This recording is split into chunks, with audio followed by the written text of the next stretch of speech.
Eesti koondis mängib oma olümpiateekonnal kokku 7 mängu.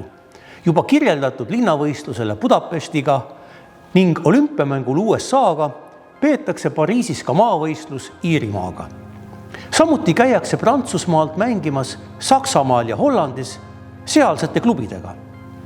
Sealjuures öeldakse ajapuudusel ära mitmele huvitatud vastasele, näiteks Rootsile ja Egiptusele. Küll aga mängivad egiptlased Leeduga ja seda maavõistlusmängu vilistab meie koondislane August Silber.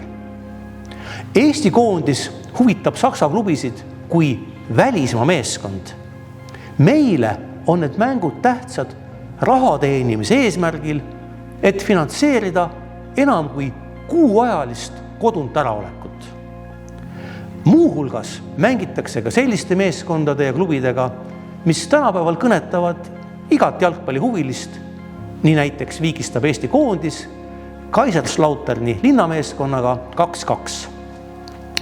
Tagasidel koju kaotatakse aga Tallinna nime all Bremeni Werderile 1-2, kusjuures isegi kohalik ajaleht märgib, et külalised olid sedavõrd üle ja said teenimatu kaotuse.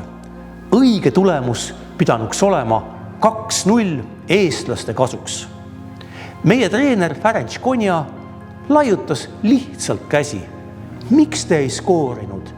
Te oleks pidanud võitma 4 väravaga.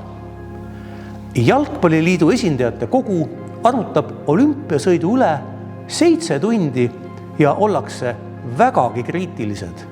Rahul ei olda asjaoluga, et kogu asjaajamine oli olümpiakomitee käes ning sõidu rahastamiseks pidi mängima klubidega, kuigi Pariisis võinuks pidada maavõistlusi isegi Itaalia ja Hispaaniaga. Mängijaid veetud sellistele kohtumistele nagu toorest liha, kuigi nad teeninud suuri päevarahasid.